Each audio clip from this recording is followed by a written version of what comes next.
Most gardeners are making a massive mistake by throwing away their eggshells or tossing them straight into the soil, where they take years to break down. Your plants are literally starving for calcium while the solution sits in your trash. Eggshells are made up of roughly 94% calcium carbonate, one of the most concentrated natural calcium sources you'll ever find. Yet in their raw form, that calcium is almost completely locked away from your plants. Crushed shells sitting in garden beds can take anywhere from 2 to 5 years to fully mineralize into the soil.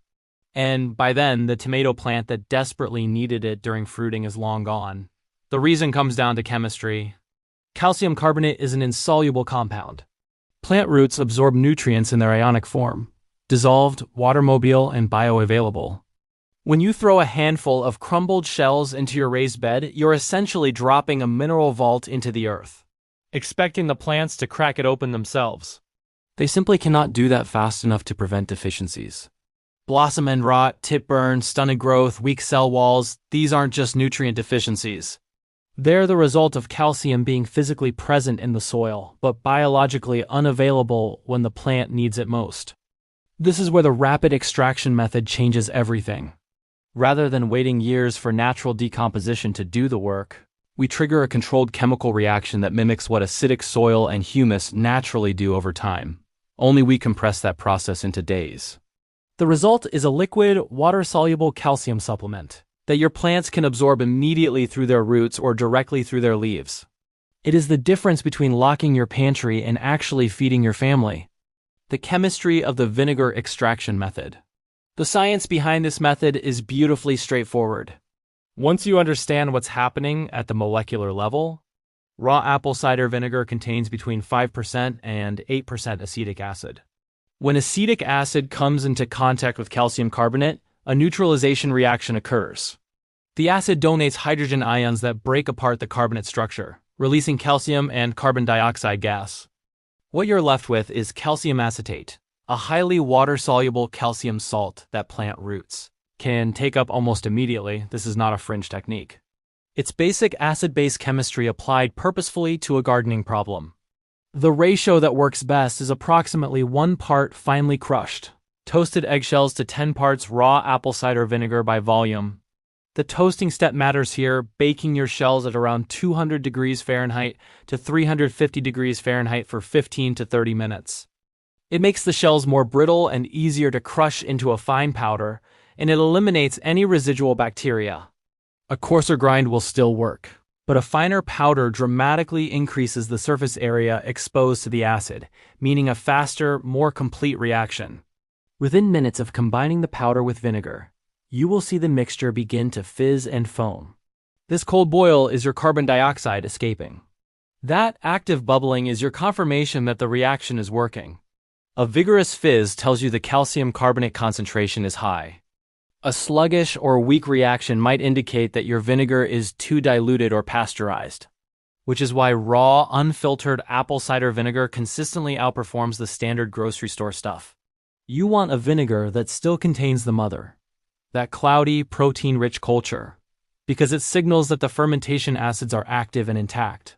Step-by-step fermentation and refinement.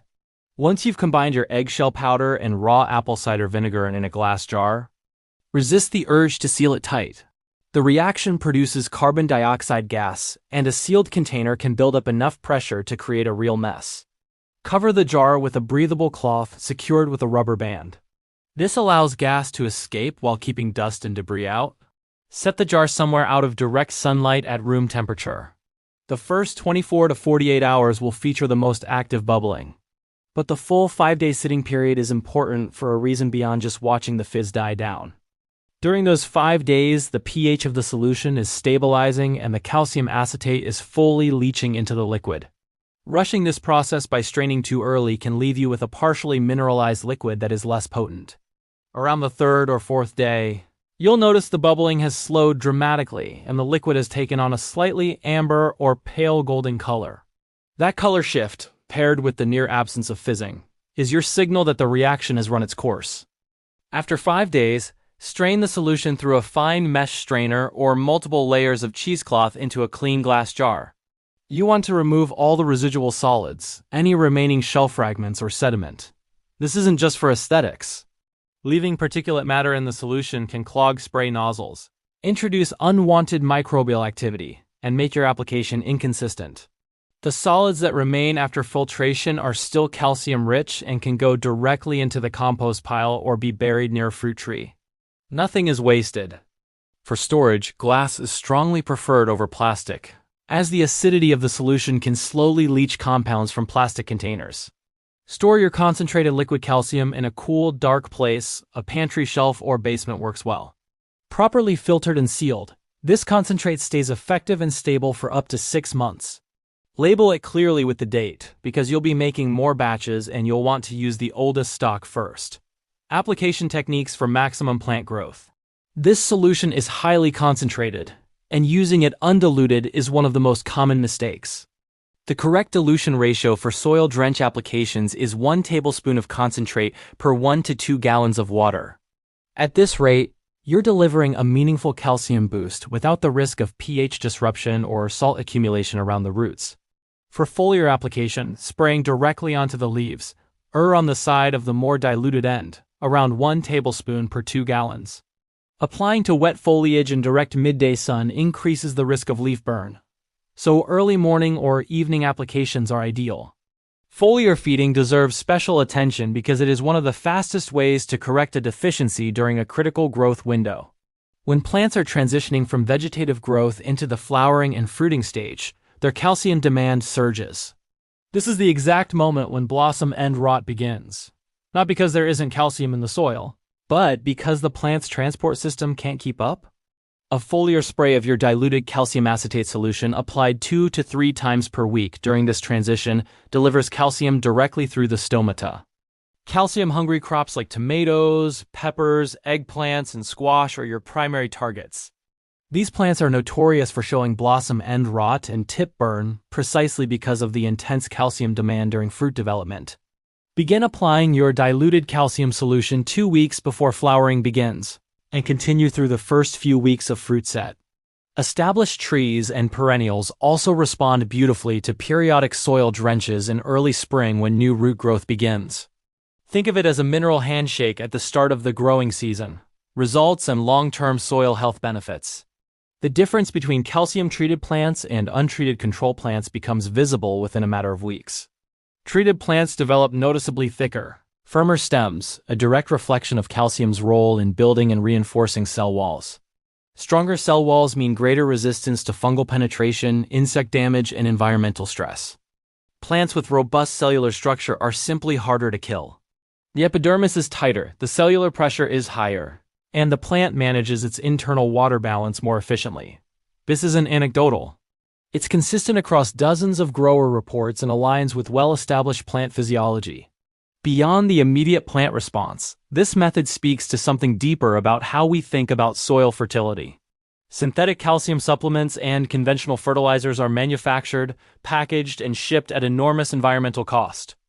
They often deliver calcium in forms that acidify the soil over time or require specific soil pH windows to function.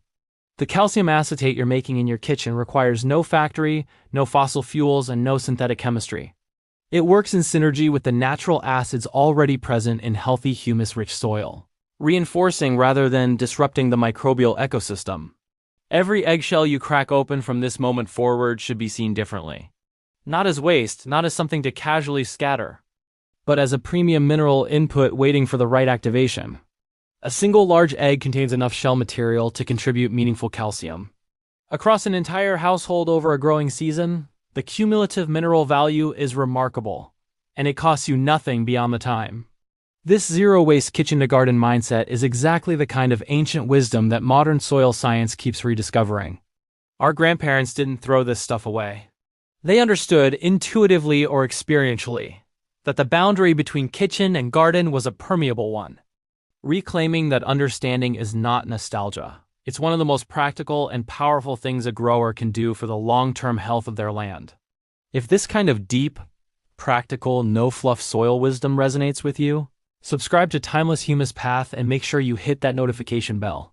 Every week we bring you methods like this one, rooted in real science, tested in real soil, and built to last long past any trend cycle.